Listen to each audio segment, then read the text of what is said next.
Salut à tous, donc aujourd'hui je voulais vous faire part du fonctionnement de mon haut-parleur à plasma. Ce qui est un haut-parleur à plasma froid, qui est la différence avec les plasmas à arc. Donc les plasmas à arc ont deux électrodes qui se brûlent souvent très vite et donc c'est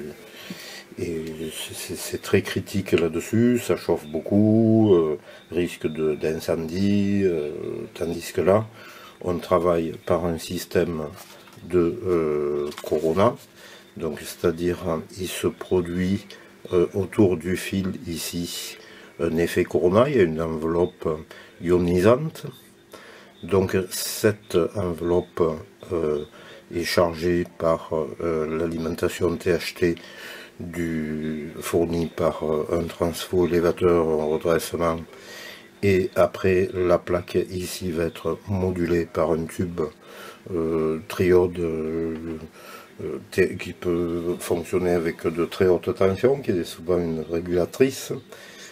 Donc voilà pour ça, donc l'enveloppe se fait autour. Et il y a un autre phénomène qui est le phénomène électrostatique qui va attirer, qui va faire vibrer le fil, donc en fonction de la modulation de la plaque ici. Et cette modulation va entraîner donc le déplacement du fil. Et forcément, quand un fil est ionisé, quand on le déplace, il crée un effet sonore. Donc qui est plus important que si le fil n'était pas ionisé, qu'on le fasse vibrer tout seul, on entendrait. Donc voilà pour le principe. Donc le système est là, je vous ai détaillé comme c'est ici. Ici ensuite on a le principe de fonctionnement, une alimentation à découpage qui drive un transfo THT que je vous ai présenté ici. Ici, donc, le tube, c'est un tube GP5, ça peut être du ED500 aussi. Ça, c'est le modulateur, ça, c'est l'alimentation du modulateur.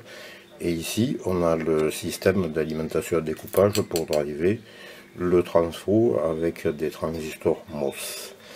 Donc, ici, on a donc un redressement du type Latour, doubleur Latour. Ici, une résistance de charge de 50 mégohm pour décharger aussi, pour avoir une plus grande rapidité dans les hautes fréquences. Donc ce système fonctionne de 20 Hz à 50 kHz. Hein. La fréquence ici n'a pas de limite comme un haut-parleur à plasma à arc. Donc ici le ED500 qui est modulé par la cathode avec le modulateur, donc qui est un modulateur à transistor comme je vous ferai voir ici. Donc le modulateur c'est ça, c'est un simple petit amplificateur. Avec ici, donc j'avais fait pour mettre deux plaques et en fait je me suis rendu compte qu'avec une plaque on avait de meilleurs résultats qu'avec deux plaques, donc j'ai abandonné, mais ici les deux parties fonctionnent, elles sont déphasées de 180 degrés, c'est un ampli en pont tout simplement, et donc ici on a les réglages d'offset pour polariser le tube. Donc on polarise le tube pour faire une polarisation du haut-parleur. Il est impératif que le haut-parleur soit ionisé, que le tube soit aussi correctement polarisé. C'est pour ça aussi qu'il y a cette fameuse charge de 50 mégohm. Donc voilà, ici bon, il y a une alimentation boost pour élever la tension à 30 volts. Voilà, ici l'entrée audio classique. Donc voilà pour le fonctionnement du truc explicite. Alors ici donc on a le principe, on a les fils qui sont ici. Ensuite on vient mettre une plaque perforée dessus qui va être tenue vissée parce que sinon elle risque de bouger ou de vibrer par phénomène électrostatique. et donc sur lequel on attache la partie du tube, de la note du tube, pour moduler donc le haut-parleur.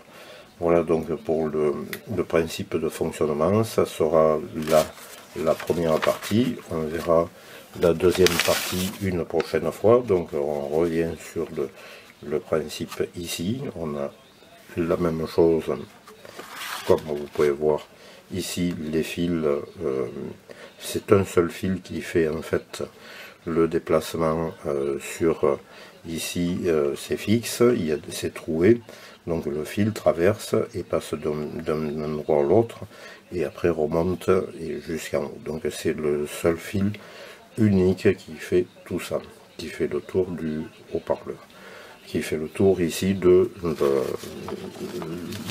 système. Donc ici, cette partie va être appelée chambre ionisante, hein, ce qui permet de faire ioniser le fil donc par effet Corona.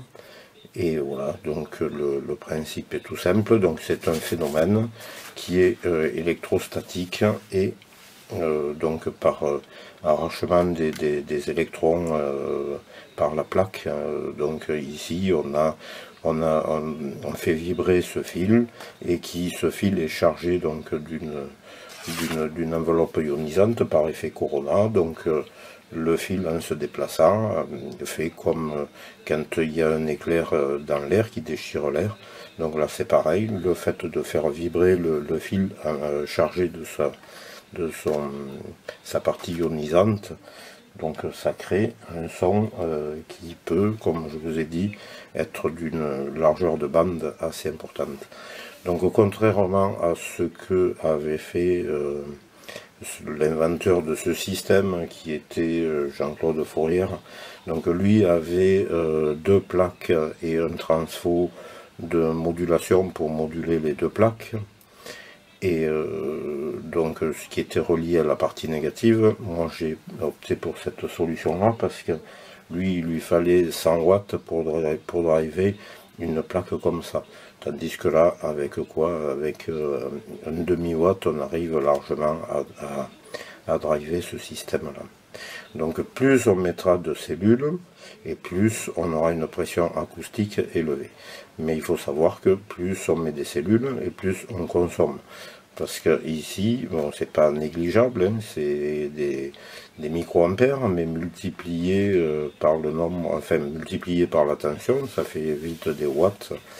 Donc voilà, le truc il est là, c'est pour ça que lui avait un transfo qui était énorme pour moduler les deux plaques et qu'il fallait un ampli de 100 watts pour driver à la place donc de mon tube ici. Lui il avait mis un transfo donc symétrique qui venait driver les deux plaques et sur lequel était la partie négative.